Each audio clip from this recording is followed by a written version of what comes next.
Hello, everybody. Hope this finds you well. This is one of our regular recordings in our business series of interviews and conversations. And I'm very pleased today to introduce Ralf Krüger, who is the EMEA head of LANXESS. And I believe, Ralf, you've been in the company about 20 years. My first question is about you, of course. How did you get where you are? How did you survive so long? And what's your experience? Yeah, thanks a lot, Danny. It's, of course, always a pleasure to have talks with you, to exchange with you, because not so many people in this area have the knowledge you have about EMEA, about CEE and Russia. Yes, coming to my person, would be nice if it would be only 20 years in LANXESS, but much more. I started in the company in 1985. Oh my God! Apologies. don't worry for that. Mm-hmm. But indeed, I started to work. Let's say at that time it was still Bayer.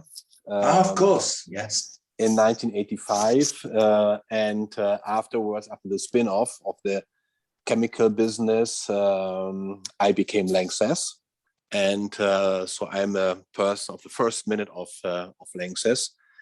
My background is commercial, and I worked for the first 15 years of my career in Italy. So I've been in Italy for more than 15 years, working as a sales manager and product manager, and just let's say, to make a little bit jealous, my areas of responsibilities were Piedmont, Tuscany, and Emilia Romagna. So there are worse places in the world to work. Then I transferred to Germany in headquarters, and I was working there for 20 years, mainly as a global head of sales and marketing. So with a global responsibility, and always the chemical business. And yeah, as you mentioned, since last year, I was asked to be EMEA head of LANXESS Group, and also CEO of Central Eastern Europe and Switzerland. Means to me, I have the big pleasure to be located since October last year in Bratislava. And I have to say, I enjoy it tremendously. Very nice place to be. Absolutely, Ralf. Right in the center of things too. And in normal pre-COVID times, an easy journey to Vienna when you wanted as well. But things are open. Great, thanks for that.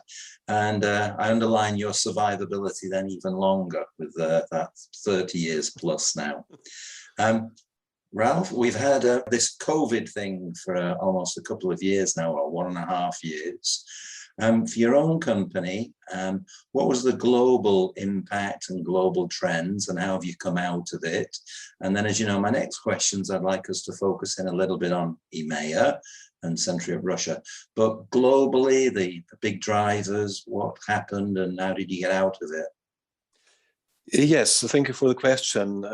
I can confirm that 2020 was a difficult year globally, but at the end we can say that our result, the result of the company EBITDA margin in 2020 was closely to previous year. So for our company, it was, I would say, a very good stress test. And we were lucky enough to take the right decisions already some year before, because LANXESS company 4 or 5 years ago decided in a strategic decision which business is core for us and where do we want to be in 5, 6, 10 years. And as a result of this, we sold some business. So, for example, the biggest example probably is the rubber business. First, we had a joint venture with Saudi Aramco called Alangseo, and by end of 2019, also the LANXESS part went completely to Saudi Aramco. This was for us, I would say, a very good decision, because the dependency on very, let's say, fluctuating markets like automotive, for example, get less, and we put very strong focus on, let's say, markets where this fluctuating markets didn't impact and will not impact so much on our activities, like, for example, consumer protection segments. And therefore, 2020 for us was a stress test. It was a very good stress test. And even talking now about 2021, I can say it's a very good year for us. Volumes are recovering tremendously, and vice versa, we are facing longer supply times as we had in the past. On the other hand, let's say it's not everything fantastic, because we are also facing a strong increase of raw material cost. So this is impacting, of course, and this makes 2021 as a difficult year, let's say. Markets recovering, of course, let's say this is globally, but also for the CE region, of course, is the automotive sector. And automotive and CE is really going very, very closely together. But also construction industry, personal care industry, disinfections are all markets where we can say, as LANXESS, we are extremely successful, despite of the pandemic, which is still, of course, blocking us somehow. Maybe one word and one step back to 2020 is something I would like to share with you, which makes us as a management team very, very proud. Beside the fact that we had to fight together with our colleagues, with our teams globally, LANXESS was able, and I think not a lot of companies did that, to pay a so-called Corona bonus to the employees. So we fight together, and we had problems together, but at the end, still we were able to give this bonus to our employees. I'd like, I sort of have a structure for this, but I want to jump away because you've already started me off on some things. Just to kick us off, automotive you mentioned, and just to share with you, Ralf, when COVID kicked in, I thought personally, my God, it's going to be brutal for automotive forever. Diesel, electrification, changing young population, how they use auto. You know the industry better than me. Is it fair to say that in EMEA and globally, auto has come back better than we expected? And then what's been the impact on Central Europe and Russia for that?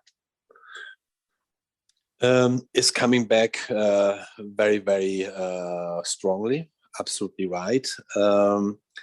And especially, yes, EMEA, Central Eastern Europe, the demand of raw materials is very high. And this is, of course, good for us. On the other hand, with all this enthusiasm, I also, let's say, discuss with my colleagues in our headquarters in Cologne. I don't want to put some drop of water in the wine, but the situation is also because a lot of our competitors coming from China or from the US, they are facing very huge logistic issues. And much higher cost for logistics, as you well know. So I think that now in 2021, we as a European producer, let's say we have production sites, as you know, all over the world, but the core of our production still we have in Europe. And a little bit, I think we benefit of this issues of our competitors. But we also have to be open-minded enough to know that if not by end of this year, but surely next year, the situation will become a little bit more normal. That means to me, we have then to face more competition. Competitors, surely they want to have back their shares. And therefore, I don't want to say that the party will be over 2022. But probably on competition side, it will become tougher like this year. Well, I certainly agree. I think 2022 logically must slow down, not a collapse. And I think Central Europe, Russia relatively will be good. But just for a few minutes more, Ralf, I want to stay with this, because when we're having webinars and we've had live meetings recently, producer prices, input costs have been a real topic of debate, right at the forefront of thinking. Just to share with you, I think as we say, global demand could slow down, the suppliers and logistics companies could get their act together and get the mismatch of supply and demand together and so forth. I just want your opinion. I'm seeing a spectrum, a range of opinion. Myself, I'm at the optimistic end, I think, of saying Q1 next year, we will start to see an improvement in the producer costs, input costs. But half of the group members and several logistic companies say, Danny, no, it's more like the summer, even September next year. I accept, that semiconductors and electric components could be longer. You touched upon it in your remarks. How do you and your management team, what's your thinking about that, both on, steel and metal, and then the semiconductors and so forth? Yeah, I'm more with the group saying that we have to wait until mid of next year. So talking with my colleagues from shipping department, and they are in contact with Maersk and all these companies, and the feedback is from their side very clear. It's a lack of containers, for example, for overseas shipment, and the expectation is that the situation won't change before mid of next year. And this will impact the business. Let's say this will on this one side impact our competitors coming from overseas, but this is also impacting us because we are in the same situation, because we are a global acting company. And of course, also we have our customer area, be it in China, in Japan, Korea, but also United States and Brazil. And for this business, this logistic issue and the high logistic cost is very dangerous. Thanks for that, Ralf. And it's a healthy debate, and in some ways, I don't disagree. But I hope you're wrong, and I hope I'm right. But I'm not sure about that at all. Same to me. Absolutely, same to me. Yeah. But as I say, and I'll come back later to another hot topic, which is human resources and so forth. But back to Central Europe and Russia and EMEA, you mentioned the global trends there. Most specifically, who are the winners and losers in sectors and geography in EMEA, Central Europe? I think the winner will be, and I hope it will be, of course, because I'm the CEO of that area, will be Central Eastern Europe. Central Eastern Europe is developing very nicely. And this is not only since today, since yesterday, since some year already. But let me say it a little bit in a fancy way. CEE region, I think, was not strong enough in advertisement. And I think, and I see what happened over the last years, and I see now sitting here since 1 year, working very closely to my teams here, talking very closely also to the Chamber of Commerce here. I see that this trend is already since some year. And if I, back in headquarters and have my board meetings and I explain them what is happening here and put really the naked numbers on the table, you see in the eyes of my colleagues, surprise. And this really means that CEE And this is something which I do also in my company. We have to advertise more the success stories of CEE, because people has to know what is possible here in this area. So again, I think a big winner will be CEE, without any doubt.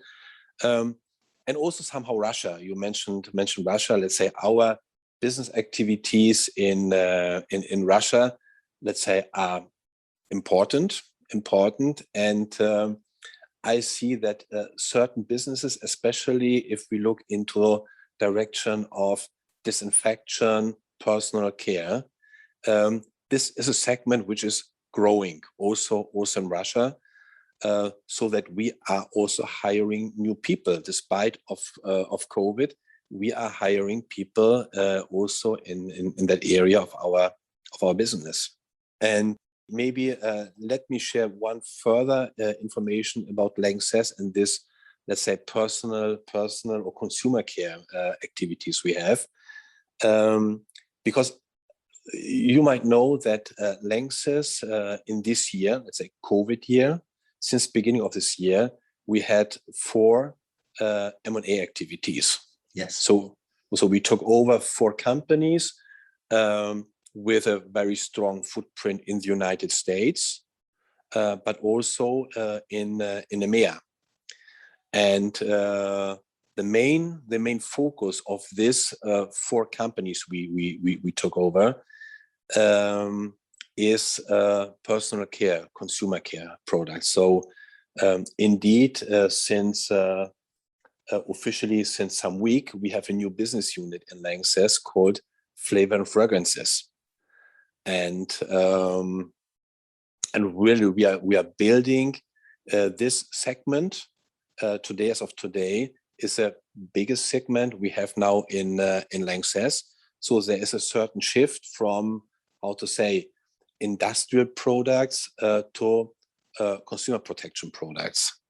And this is part of our strategy. This is not because there was now some opportunity. Of course there was, but this was really wanted by us, growing in that segment. That's I often talk about diversification being a winner, and certainly our group members have seen that. And we have several broad diversified companies who tend to do well all the time. And it's nice for you, I imagine, to have that consumer element. And flavors and fragrances are doing not badly for sure in the region and globally for home consumption, etc. So no, I did know about that, and very interesting. Yeah, and now of course, 4 M&As in 7-8 months. On one hand, of course, it's nice because it's a strong sign, let's say, to the markets, but also to the own employees. We are growing. We are not waiting, sitting at the window, waiting that something will happen. We decided to be the protagonist in the markets. But you can also imagine that the integration process can be and will be tough, of course. And as I mentioned, some of the companies also are US based. So to integrate a US company in a European mindset, it's not easy. Let's say we have the experience because 5 years ago when we took over the Chemtura company, we made this experience. But for example, one of the companies we took over, Emerald Kalama, has this strong US background. And now we in the integration process, which will take some months, by sure. I think you described that very nicely and diplomatically about incorporating our American friends into European culture. So I'll leave it at that. And very good.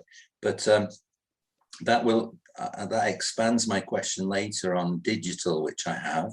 But first of all, I agree with you about Central Europe. I think, by the way, it started to improve in 2013 when the European Union started to get out of the crisis. Prior to that, markets like Hungary and Czech were not good at all. companies were downsizing, pulling out. So we've had 8 or 9 solid years. The consensus is that, growth in 23, 24, and even to 2030, pontificating, will be good. I've been, on the industrial side of your business, I've been pleasantly surprised that the industry growth numbers for Central Europe are, remarkably strong. The investment numbers are shockingly strong. And of course, some of that is to do with the EU funding, the regular budget, and the new generation money. We know not all of it will be taken up, but a lot will. And I'm seeing investment growth numbers for this year, next year, Hungary, Poland, Czech, 7, 8, 9, 10, 11, 12%, which are remarkable. And that will be an engine. Just in general, EU is one driver. How much do you think that is the case? And what are the other drivers for your B2B business? It is a driver by sure, but what also we have to think carefully about, and again, I'm talking a little bit about some drop of water in the wine, is that we in Europe have to handle, I don't want to say to fight, but we have to manage the sustainability projects coming from Brussels, the so-called Green Deal. And like always, this is in first giving some headache, because it's like always, it's something new and you have to handle with that. It might also give some opportunity. But I really think that this topic will change a lot. So we can say, okay, in EU, we are the first ones. So we are the front runners. So we have an advantage in comparison to our competitors from APAC or from the US. But I'm really excited to see how the EU will handle this topic to avoid that the European companies might lose competitiveness. Because handling with this topic, which I fully agree that we have to do it, of course, but that first of all means investments, cost, and also in a certain sense, loss of competitiveness. So we all know that we talk about CBAM, which could somehow regulate this. But I think we need much more to protect our business and to ensure that also tomorrow our EMEA business, including the CE business, will be competitive also in China and the United States. I understand what you're saying, Ralf, and summarizing it, short-term costs for hopefully long-term benefits. And as you say, to get the balance right will be a challenge. Certainly, we've noticed in Central Europe and Russia now a pickup of interest in environment, social and governance. It's not as prevalent or universal as some people think. And we did a survey and 30% of our group members think it's operationally crucial, important today, but 30% say it's more for the future and 30% say it's no impact yet for us. So it's a divided corporate world, but I agree with you, it is going to come up the agenda. And of course, carbon taxes for Russia will be, they'll be thinking in the same terms as you were outlining there as well. Yeah. Yes, I can agree on that. But on the other hand, if you want to be ready, and there is no way back, we need to be ready. For me, it is wrong to wait and see what will happen. I think we have to do something. We all have to do something, and we have to cope with that. And LANXESS, for example, is very clear in the intention. So we published already some time back that although the European government is asking to be carbon neutral in 2050. LANXESS will be in 2040. And this is not just, how to say, a declaration of intention, but LANXESS already is having a lot of projects guaranteeing that is not just some, let's say, some word, but really facts behind. And indeed, even before the European government gave out this target, LANXESS from 2004 to 2018 already, we halved our CO2 emission means from around about 6.5 million metric tons CO2 to 3.2 million in 2018, which is still huge. But we have a clear plan on that. And what is underlining that is that the management team of LANXESS decided to have in their bonus system, and I think it's very attractive, very clear climate targets.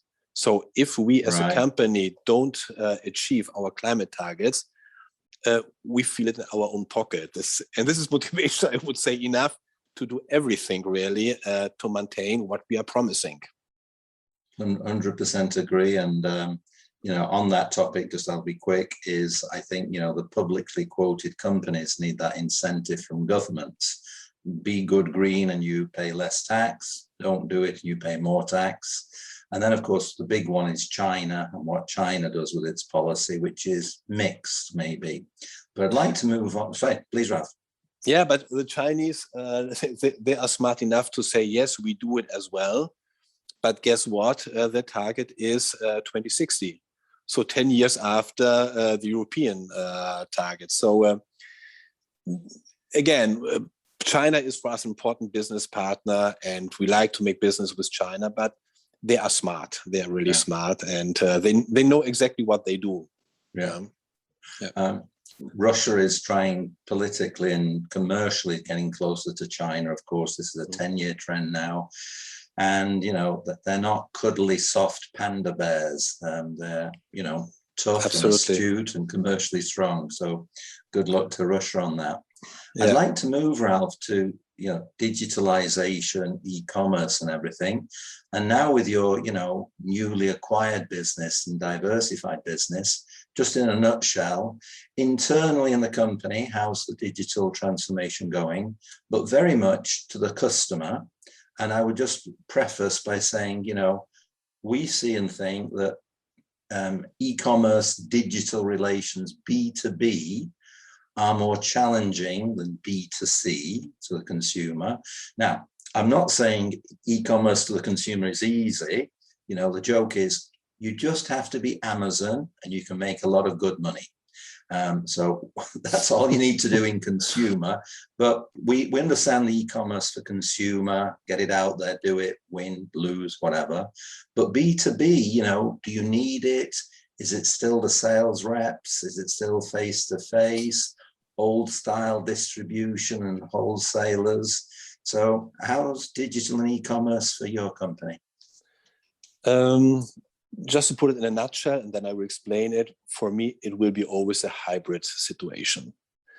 I really think when we talk about especially chemical business, and we are in the chemical business, there is a strong need to interact with the customer directly, to talk about technical topics, technical issues. We don't sell,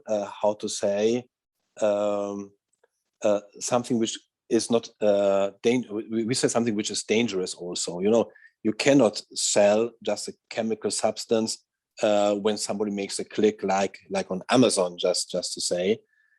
So there always has to be a hybrid situation. Nevertheless, LANXESS some year back did an important step in that direction.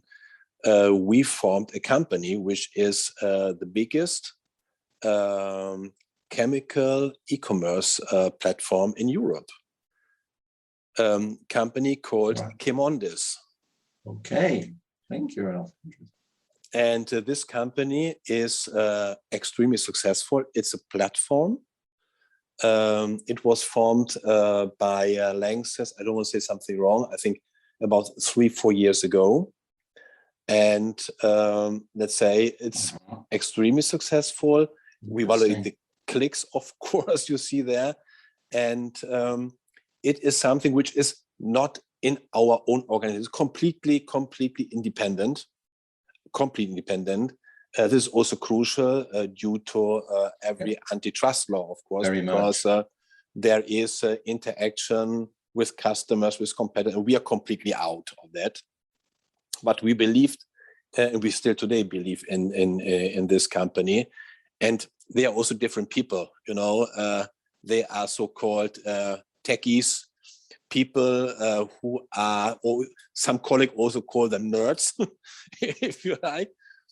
But again, it is, let's say, a good success for LANXESS. We observe it very, very carefully, and some part of our business operationally we do through this platform, and it works. Yeah, and it works. Well, I did not know that, so very interesting indeed. And I understand what you said in a nice jokey way about the human resources used there, because we're seeing that trend in human resources across all businesses, not just that division. And I'll come to that in a moment. Maybe it's early days, Ralf, but for your consumer side of the business, do you see a different dynamic on digital e-commerce there, or what's the thinking? No, not yet. Also in that area, maybe once this business is explained and it's clear and it becomes more or less operational, then it can easily come via e-commerce. But also this business has to be explained to the customers very carefully. And I had this discussion very nicely with one of our BU heads, discussing about do we still need some distributor, for example. Isn't possible to put this business on an e-commerce platform like Amazon or Chemondis, what we have in LANXESS. And he explained to me very, very nicely that, for example, the wineries in the mountains of California, they probably never, even if they're in California, they will not order their chemical substance they need on some platform. They want to have somebody coming and explaining them about the product. There are markets where you need to be there personally, monthly or quarterly. Yeah. No, absolutely. And you did say at the start the hybrid model, and I agree with you very, very much on that.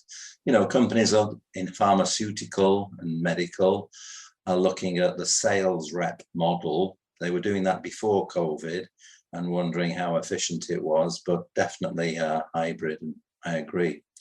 We've touched a couple of times, Ralf, on human resources and talent there. That's really one of the hottest subjects at the moment globally, Central Europe and Russia. When I'm talking with executives, I wouldn't say all, but and in our surveys, you know, 40, 50, 60% of companies are talking about the salary increases, need for retention, recruitment, just shortage of people, shortage of good white collar people and managerial and marketing, digital, but also the shortage of blue collar. Many of our executives are saying, Danny, you know, to staff up the production lines in Russia, Turkey, Central Europe is extremely costly. For LANXESS, is that a super big issue, medium big issue, or not? As of today, it is not a very big issue. Wow. But there's always a but. It will become an issue because if I look to our age structure in the company, and I don't look so much, let's say, in my today environment in CE, I look more to our production hubs, for example, in Germany.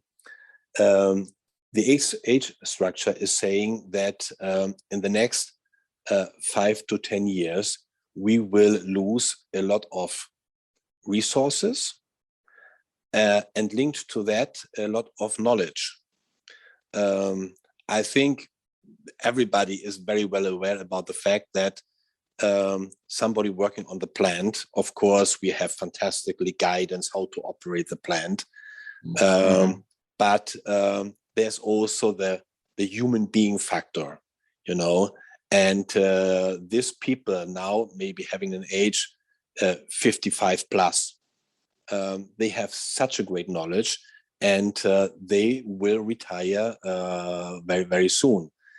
And this might create some issue. And there we have, let's say, to be very well prepared, not to lose this knowledge. If I talk about marketing people, sales people, at least, let me say, here in Central Eastern Europe, we have a very, very high quality of people. We have very good skilled people. And I'm touching this really closely since 1 year. So I'm not so much afraid about that. Salaries, yes, salaries are increasing. But sorry to say, this is normal. And I completely disagree when persons are so surprised about that. If we look around about cost of living, if we look around the countries we are talking about are part of the European committee, you know, so it is clear that, let's say, the cost is increasing, so also salary has to increase. This is for me absolutely clear. And as I mentioned before, I'm living here in Bratislava since 1 year, and I can tell you that the cost of living in one of the Central Eastern Europe countries is very similar to what I pay for things in Germany. So that salary is increasing for me, even if it's not liked by a lot of people, but it's for me something which is normal, which has to happen. And by the way, we see it even in countries which has to be considered until some year ago as a low-cost country. Go to China, for example, and try to find a marketing manager, let's say not a top talent, but a good marketing or sales manager. The cost for a person you pay in Shanghai or in Beijing, Nanjing, is equal in Shanghai, even higher than to hire a same person in Cologne in Germany, for example. Yeah, absolutely. I'm with you on that. No, China's done that. The other thing, Ralf, which I think you're echoing, is you've talked about the cost of living. I like to joke, you know, when we have discussions with global headquarters anywhere in the world, and, you know, they want to manage the salaries tight and down. But, you know, the reverse, as you're implying, is if people have decent salaries and improving salaries, they're happy consumers. And they will go out and buy cars, they'll go out and buy food and ingredients. And, you know, the corporate world does benefit. It seems a very simple argument, but a lot of global CEOs seem to struggle with it somehow. But there we are. But absolutely. And as you mentioned also before, I'm responsible for EMEA, and that means also Middle East and Africa. And I'm working actually very intensively about our future setup and in Africa, and how will Africa develop. And recently I found a very interesting number. So on 1,000 Americans, US Americans, you have 800 cars. Of 1,000 Africans, you have 50 cars. So, and if then we say that Africa middle class is the fastest growing middle class on globally, that means they will earn more money and they will spend. And what will they spend? For cars, refrigerators, and so on, which then also will benefit to the industry. Just to underline what just you mentioned. Yeah, no, good. On that, it's good you bring that in, you know, and you mentioned CE before. I've spoken, as you know, with hundreds of people on Zoom and Teams during COVID, and now more live events. And as I said at the start, there is a strong consensus that Central Europe, in terms of sales, profitability, receivables, is a better place to be than Latin America, Africa, or the Middle East. And you've got experience of the Middle East, of course. I go there occasionally, and it took the Middle East longer to recover from 2015 than it did Central Europe and Russia. And I think one of the corporate fears is, we're seeing a good recovery in Central Europe and Russia. Might dip next year, but I think I just personally have a little bit more concerns about dynamics in the Middle East. But again, we're comparing with Central Europe, which is very good, and the Middle East doesn't have EU funding. And I think a lot of the government funding in the Middle East, is announced but maybe not spent, doesn't get to the end consumer, etc., etc. You might be right. I observe it very carefully, what is ongoing in Middle East and Africa. There are a lot of activities ongoing. Again, I'm not the, let's say, mega promoter of going Middle East or going Africa. But, in the world we are living, and we don't know in a couple of years, 5 years, maybe 10 years, how will be, I said, the friendship between Beijing and Washington, for example, Mm-hmm. So therefore, I think it makes very much sense to look into each angle of business opportunities. And again, Middle East countries, they have to do something because, we are talking about CO2 reduction, Mm-hmm. means fossil fuel demand will decrease by cars, by sure. Yeah. And what is ongoing, for example, in Middle East is they go more downstream. More downstream means more chemistry, and here we are, And if I go to Africa, Africa is the area on globe with the absolute highest level of renewable energy possible. We talk about solar, we talk about wind, and really some country is doing extremely well, like Morocco, for example, is a country I observe very carefully. And I'm really excited to see what will go on also in that area of the world in the next years. Thank you, Ralf. It's very interesting what you said about, the pain threshold for HR wasn't with you yet. And that was interesting in itself. That puts you, I think, in a good chunk of companies, but maybe a minority, as I said. And I would just endorse 1,000% about the quality of Central Europe and Russia. It's changing. One of the jokes is now that young people are not as strong as the previous generation. Young people think they're very, very good, but maybe they're not as good as they think. But that's a problem with youth, not with the region, I think. So absolutely, this is what I always say to my son, 27 years old. Well, we get. But I think the young people, there is a change. If we compare the young people or the young managers, the young people today, compared to, let's say, 10 or 15 years ago, the topic work-life balance is changing completely. And I think even traditional companies like chemical companies from COVID. If you can learn something positive from COVID, and there is very little you can learn positive from COVID due to so many dead people or ill people, but is a new way of working. And this new way of working, which means a good mix between personal presence in office and flexible working, let's say remote working. I think we learned that due to COVID, and we have seen that that is working, that it is okay. Let's say, at least I can only speak for LANXESS, but as I mentioned before, 2020 was a good year for us. 2021 will also be a very good year, although people are not in their offices, let's say. No. So we have this hybrid situation, and this hybrid situation fits perfectly, I think, to the need of the young manager generation to have this life-work balance. Therefore, I think that, yes, the young managers, they have to learn a lot, of course, but I think that the big companies learned the exercise from COVID, that something can be offered to this young generation. Good. That's a nice point, Ralf. Thanks.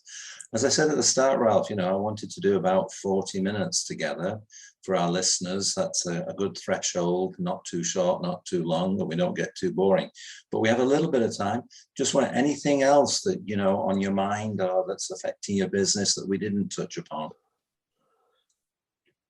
No, basically, I think we touched more or less all topics which I wanted to share with you, and I'm really happy to share with you also the activities I mentioned before when we talk about really a circular economy, which is a big topic not only for LANXESS, but I think that LANXESS as a company is doing very nicely there. And again, I think that we as a company are doing a lot, doing in the right direction. Still some investment surely will come. We will hopefully also very soon surprise, let's say, our chemical peers with further news and be best prepared to face the future. Great. Ralf, I'll say thank you very much indeed, and we will close off there. Thank you so much, Danny. Like always, a nice pleasure to share some time with you. Thanks a lot.